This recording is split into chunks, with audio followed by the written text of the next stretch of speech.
kita selalu juga tertipu memandang bentuk dan rupa. Bagaimana supaya kita bisa memandang Allah pada diri? Kalau sama gelas pecahkan, kalau sama diri hancurkan, meleleh darah itu. Lihat, maka gunakanlah bahasa yang paling tepat, cari ya kata yang paling pas untuk menghantarkannya. Kalau sama gelas itu dihancurkan atau pecahkan. Kalau pada diri difanakan. Itu bahasanya fana. Apanya yang difanakan? Fanakan wujudnya ke dalam wujudnya Allah, maka nyatalah wujudnya Allah semata-mata. Fanakan sifatnya ke dalam sifat Allah, maka nyatalah sifat Allah itu semata-mata. Kalaulah wujud dan sifat Bapak Ibu telah fana ke dalam wujud dan sifatnya Allah, maka ketika itulah nyatalah wujud dan sifat Allah itu semata-mata. Disitulah nyatanya Allah itu yang wujud secara mutlak itu Bapak Ibu. Itu ngaminya tuh, nyata Tuhan.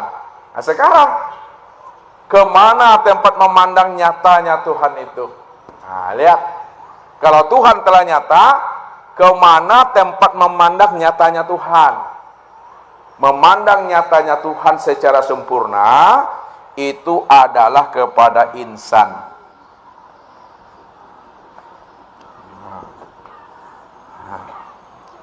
Insan itulah tempat memandang kesempurnaan nyatanya Tuhan itu. Apa kata Allah? Ini kata Allah nih dalam hadis qudsi.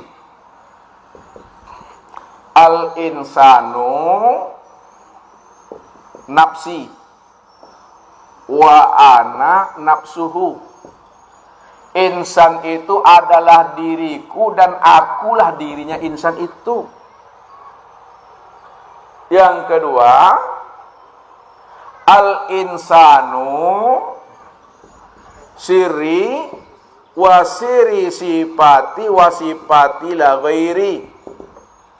Insan itu adalah rahasiaku, rahasiaku itu adalah sifatku, sifatku itu tiada lain adalah aku. Makanya diri Bapak Ibu inilah kesempurnaan memandang nyatanya akan diri Allah. Alam ini kan nyatanya diri Allah juga Bapak Ibu. Akan tetapi nyatanya diri Allah pada alam. Sempurna pada diri. Disitulah rahasianya tuh. Wajib kita mengenal diri itu. Supaya kita tahu siapa sejati diri. Siapa si akmal diri.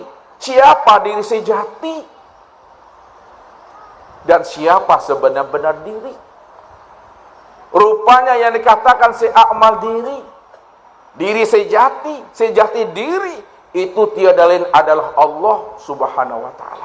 Allah azza wa jalla. Dialah diri yang ahad itu. Dialah diri mutlak. Dialah diri yang wahdatul wujud yang sebenar-benarnya Bapak Ibu. Nyata pada diri Bapak Ibu ini. Insan. Nah, kalau Tuhan itu telah nyata pada insan, apanya yang nyata sebenarnya? Nah, lihat. Apanya betul yang nyata pada diri Bapak Ibu? Apanya Tuhan yang nyata?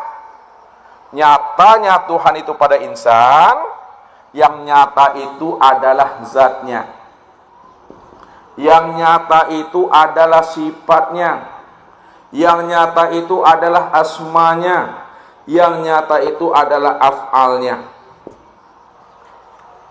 Karena yang nyata itu adalah zat Allah, sifat Allah, asma Allah, dan af'al Allah, maka disebutlah insan itu namanya wujudullah. Ini dia. Disebutlah insan itu ainullah. Disebutlah insan itu hakikatullah. Itu dia memahami secara bahasa hakikat itu.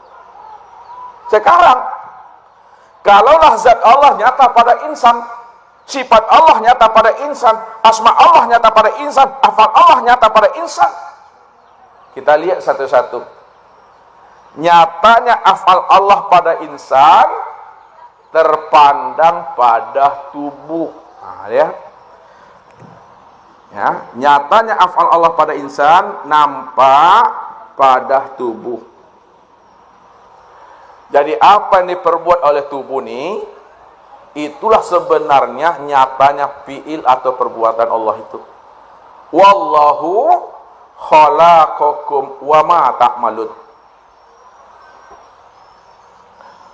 Wallahu khalaqakum wa ma ta'malun. Allah lah yang menciptakan kamu, dan Allah pula yang menciptakan apa-apa yang kamu perbuat. Jadi sebesar zarah, kul min indillah. Sebesar zarah dari perbuatanmu itu nyatanya perbuatan aku. Ma indakum yanfadu wa ma indallahi baqi. Apa yang ada di sisimu itu hakikatnya binasa, tidak pernah ada. Dan apa yang di sisi Allah itulah kekal abadi itu, Bapak Ibu. Nah, maka disitulah kita paham bahwa diri kita itu tidak ada. Itulah yang disebut diri yang la haula wala quwata illa billah itu. Nih dia. La haula wala quwata illa billah. Tidak ada daya, tidak ada upaya, melainkan hanya daya dan upaya Allah. Pertanyaannya, mana yang diri la haula wala quwata pada diri Bapak Ibu, dan mana pula yang dikatakan illa billah pada diri Bapak Ibu? Nah, lihat, yang dikatakan la haula wala quwata pada diri, inilah yang disebut namanya dengan tubuh jasmani. Nah, la haula wala quwata ini adalah tubuh. Nah, ini bangkai ini cangkangnya, ini kesingnya. Ya. Ini diri yang KW namanya Bapak Ibu. Lihat tuh yang KW. Yang busuk kehancur, kalapuak. Ini yang KW itu. Ini hakikatnya mati ini. Buta, tuli, bisu, lemah, papoh, mati. Itu yang la haula wala quwata itu. Lalu mana yang ilah billah pada diri Bapak Ibu? Yang membuat tubuh ini bisa bergerak, yang membuat tubuh ini bisa hidup. Itulah yang dikatakan namanya ilah billah pada diri itu yang ruh itu. Itu yang ilah billah itu. Makanya ketika Allah bertanya dalam firman-Nya, wa yas'alunaka 'anir ruh qul ruh min amri rabbi. Mereka bertanya kepada engkau hai Muhammad tentang ruh, katakan hai Muhammad bahwa ruh itu adalah urusan aku, kata Allah. Wa ma utitu minal ilmi illa qalila. Tidaklah aku beri kamu pemahaman tentang ruh, ilmu tentang ruh, melainkan sedikit. Sedikit itu maksudnya sedikit yang tahu, sedikit pula yang diberitahu. Jadi yang sedikit yang tahu itu adalah sedikit yang diberitahu oleh Allah. Sedikit menurut Allah, banyak menurut awak tuh Bapak Ibu. Banyak menurut kita, alun cuki seiprit menurut Tuhan lena. Seiprit le tahu. Sengenyang. Secuil, itu secara arti. Secara makna, mereka bertanya kepada engkau hai Muhammad tentang ruh, katakan hai Muhammad bahwa ruh itu adalah aku, kata Allah. Di mana letaknya ruh itu adalah aku? Karena ruh itu adalah sifatku, wa sifatilah ghairi. Karena ruh itu adalah sifatku, maka sifatku itu tiada lain adalah aku itu. Kalaulah sifat itu tiada lain adalah aku, akulah itu. Wa fi anfusikum afala tubsirun, kata Allah. Untuk lebih memudahkan Bapak Ibu memahaminya, yang diri Bapak Ibu itu yang mana? Tadi ini baru jalan nih. Kenal diri, kenal Tuhan. Yang mana yang diri Bapak Ibu tadi? Lihat, supaya nyata nanti di situ. Nah, yang mana yang diri Bapak Ibu nih? Yang sebenar-benar diri Bapak Ibu itu, inilah yang disebut namanya dengan hayat.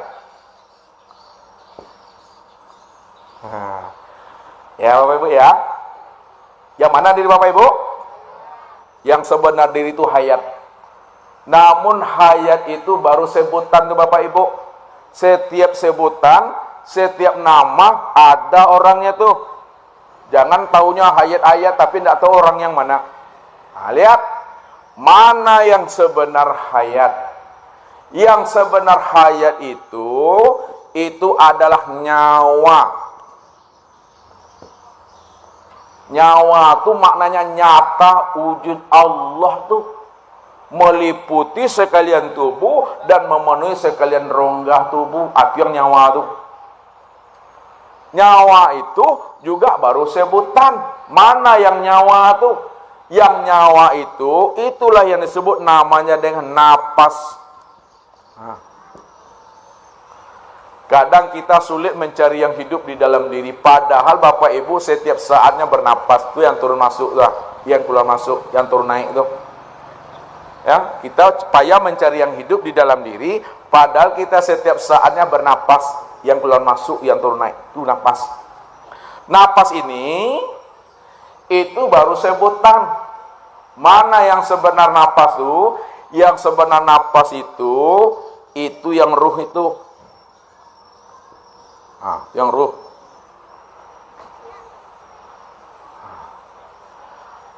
Ruh itu juga sebutan. Mana yang sebenar ruh? Yang sebenar ruh itulah yang disebut namanya Nur Muhammad tuh.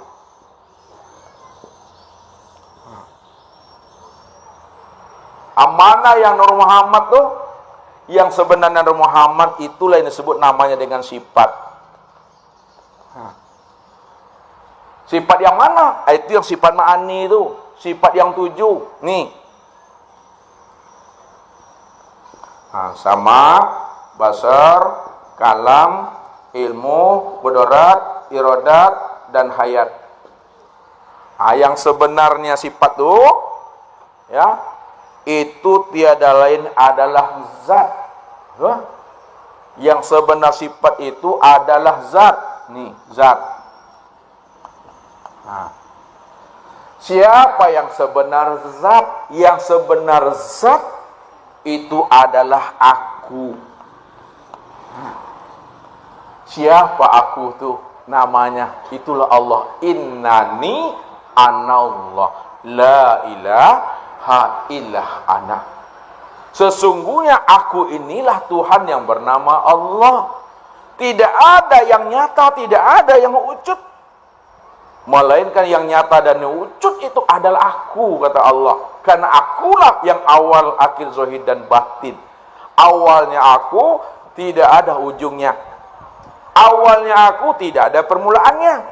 Akhirnya aku, tidak ada pangkal dan kesudahannya. Zahirnya aku, nyata pada segala yang wujud.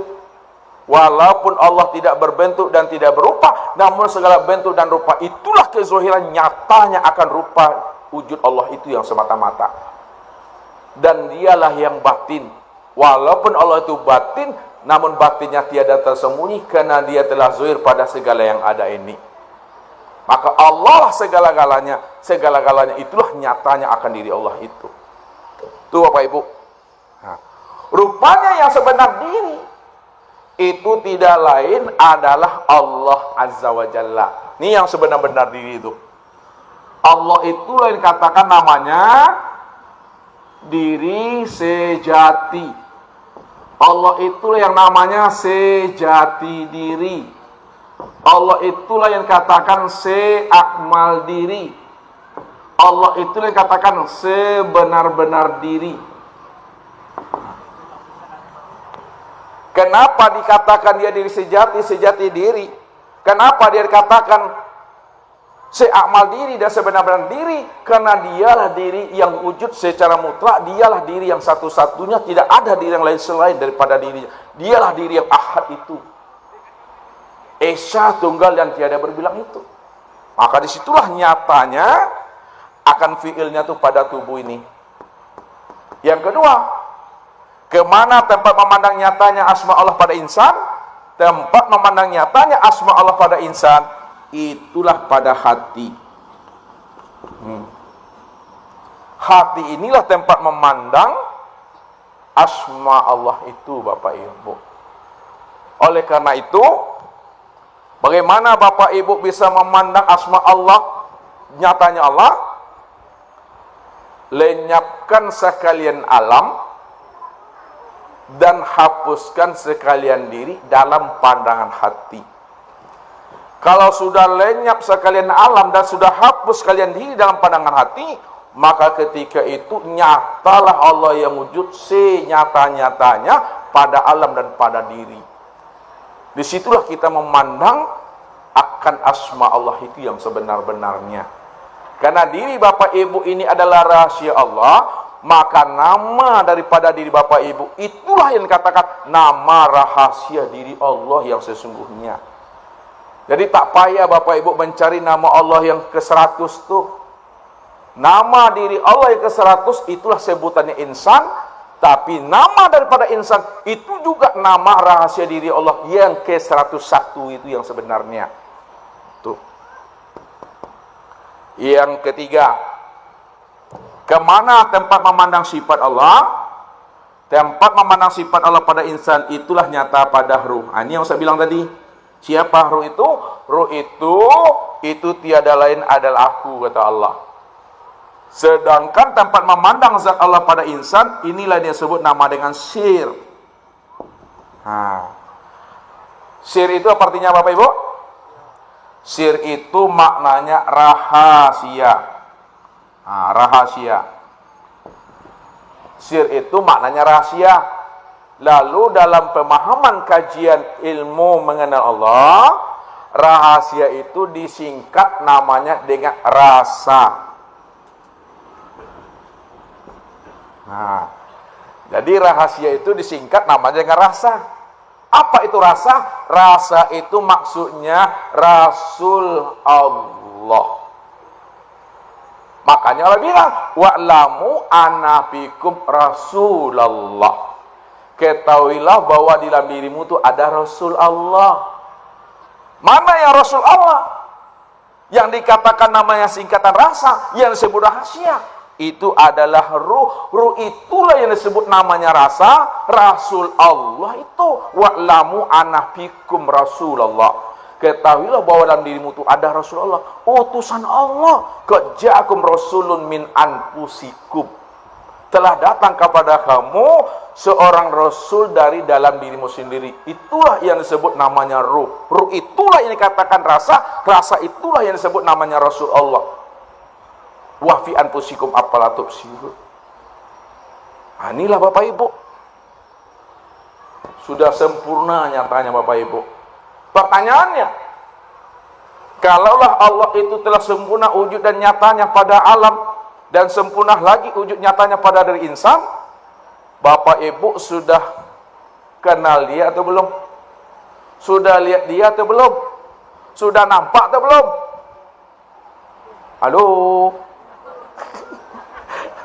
Kalau Allah itu sudah nyata, Allah itu telah zahir pada alam dan sempurna pada diri, Bapak Ibu dah lihat atau belum? Kalau alun jua ya butuh sengit mana mah. Lepas ni aku sudah nyata Bapak Ibu. Apabila Bapak Ibu sudah memandang Allah, sudah lihat Allah, maka ketika itu Bapak Ibu pasti mati. Orang yang bisa lihat Allah itu adalah orang yang mati. Ini yang dikatakan oleh Nabi, innakum dan tara rabbakum hatta tamutu. Kamu tidak akan pernah bisa memandang Allah kalau kamu belum mati. Maka matikanlah dirimu sebelum ajalmu sampai. Mutu qabla an tamutu. Matikan dirimu sebelum ajalmu datang itu. Ini yang dikatakan mati di dalam hidup, mati sebelum datangnya Israel, mati sebelum habisnya usia umur. Jadi mati itu ada dua Bapak Ibu. Ada mati secara syariat, ada mati secara hakikat. Mati secara syariat bagaimana ibu-ibu? Mati secara syariat itu gimana? Mati secara ilmu syariat. Berpisahnya ruh dengan jasadnya. Kalau udah lepas ruh ini, meninggalkan cangkangnya, itu mati secara syariat. Jadi orang yang mati secara syariat belum tentu lihat Allah lagi. Hah? Orang yang lihat Allah itu sebelum mati secara syariat, dia telah mati secara hakikat. Mati secara makna hakikat, mati keakuan dirinya yang merasa dirinya itu ada. Ini Allah katakan, bila engkau adalah engkau, maka engkau tak kenal aku. Bila engkau bukanlah engkau, engkau pasti kenal aku. Maksudnya, bila engkau adalah engkau, engkau tak kenal aku. Apabila engkau merasa yang wujud, engkau yang merasa samak basar kalam, engkau yang merasa ilmu kuda iradah dan hayat, maka ketika itu engkau tak kenal aku. Karena yang sebenar wujud itu aku. Yang sebenar samak basar itu aku. Yang sebenar ilmu kuda iradah dan hayat itu aku, kata Allah. Oleh karena itu, wajib kita keluar dari kita masing-masing. Kalau lain mua bapak ibu berhenti jadi orang, alai bisa mengenal Tuhan rumah. Lain mua berhenti jadi orang. Paham masalah satu? Maukah bapak ibu berhenti jadi orang? Enggak bisa. Maksud Ustaz, apabila ibu-ibu tidak lagi mengaku dirinya itu yang wujud dan bersifat, selama itulah ibu-ibu bisa mengenal Tuhan, karena yang sebenar wujud dan yang bersifat itu hanyalah Allah semata-mata. Nah, begitulah hubungan kita dengan Allah itu, jauh yang tiada berantara, dekat yang tiada bersentuhan. Kenapa jauh yang tiada berantara? Jauh, tapi tidak ada jaraknya. Dekat, tapi dia tidak bersentuhan. Sebabnya, karena dia cuma yang wujud dan yang tunggal. Ya?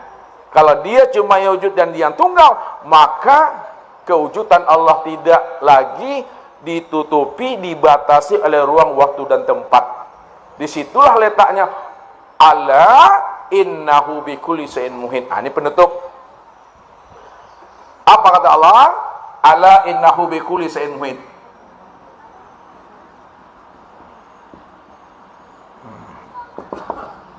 Ketahuilah bahwa sesungguhnya Allah itu sudah meliputi akan segala sesuatu. Allah sudah meliputi akan segala sesuatu, karena segala sesuatu itulah nyatanya akan dirinya. Akan tetapi Bapak Ibu, kesempurnaan Allah meliputi akan segala sesuatu itu sempurna pada diri insan. Apa kata Allah? Inna rabbaka ahatu bin nas. Nah, ini jawabannya. Inna rabbaka ahatu bin nas. Sesungguhnya Allah itu sudah meliputi diri setiap insan. Allah itu sudah meliputi diri setiap insan. Bahwa insan inilah kesempurnaan nyatanya diri Allah itu yang sempurna, Bapak Ibu. Maka orang yang telah mengenal Allah dengan jalan mengenal dirinya, disebutlah insan kamil mukamil. Insan kamil mukamil itulah kenyataan kesempurnaan memandang diri Allah itu secara nyata, Bapak Ibu. Mungkin ini Bapak Ibu ya, tentang Awaluddin Ma'rifatullah itu. Maka setelah Bapak Ibu mengenal akan Tuhan melalui diri, apapun macam dan bentuk amal ibadah yang Bapak lakukan, maka itu yang disebut namanya amal ma'rifat. Itu yang disebut namanya amal daimun. Itu yang dikatakan namanya amal yang berkekalan itu. Ya. Jadi amal daimun, amal ma'rifat, amal yang berkesinambungan adalah amal yang senantiasa berada dalam keadaan fana dan baqabilah dia. Tidak ada lagi dirinya sana, yang ada hanya Allah. Oleh karena itu, kesempurnaan ma'rifat itu, itulah duduknya pada diam itu, Bapak Ibu. Jangan menyebut-nyebut juga lagi. Ya, nanti Bapak Ibu keluar dari sini diam-diam sajalah, Bapak Ibu. Maknanya apa? Diam itu bukan tidak berkata. Nanti pulang dari sini ngaji, disuruh sama suami buat kopi, diam aja. Ini awak ini udah marifat nih bang ya. Bukan diam tidak berkata, Bapak Ibu. Tetap berkata, tetap berbicara, tapi kita paham yang berkata dan berbicara itu bukanlah kita, tapi tiada lain adalah Allah itu sendiri. Dia yang berkata dan dia pula yang mendengarkan apa yang dikatakannya itu. Jadi sholat itu disitulah maknanya menikmati. Nggak ada takbirnya 3 kali Allah, nggak lo jadi dah Allah, andaknya putih dah sekali senya Bapak Ibu. Itu mesti dipahami ya. Jadi tidak ada angkat takbir itu 3 kali atau berkali-kali, sekali saja, itulah menikmati. Oleh karena itu caranya, bagaimana cara pengamalannya? Ini yang berdiri tegak betul tuh, nih berdiri, ini berdiri namanya. Yang tegak betul itu itikadnya, dia sudah mengenal dan memahami yang berdiri itu tidak lain adalah dia. Kif ya Muhammad, ana rabbaka usolli. Berhenti engkau yang mengatakan engkau yang berdiri, engkau yang ruku, engkau yang sujud, engkau yang duduk, ya Muhammad, akulah Rabbmu usolli wa an ya'buduni hadza siratal mustaqim. Akulah yang menyembah dan memuji akan diriku sendiri.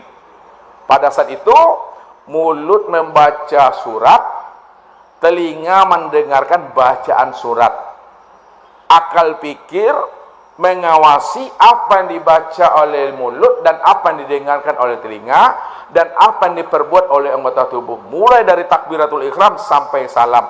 Sedangkan hadap dada ke kiblat, hadap hati sudah menyaksikan Allah sempurna pada diri, rasa menikmati. Itulah kesempurnaan sholat itu. Itulah makna ingat itu yang sebenar-benar ingat itu. Jadi makna ingat itu sadar sesadar-sadarnya bahwa diri inilah nyatanya diri Allah itu. Wallahu nafsiun wa ana nafsu wujudahu. Allah itulah diriku, diriku inilah nyatanya akan diri Allah itu. Tapi kuncinya Bapak Ibu, jangan ngaku-ngaku Tuhan. Jangan ingin jadi Tuhan, jangan pula ingin merampok hak Tuhan. Ya? Jadi ilmu yang Ustaz ajarkan ini bukan menyuruh Bapak Ibu ngaku Tuhan. Bukan menyuruh Bapak Ibu jadi Tuhan. Bukan menyuruh Bapak Ibu merampok hak Tuhan, jadi Fir'aun nanti. Ilmu yang Ustaz ajarkan ini adalah ilmu tauhid murni.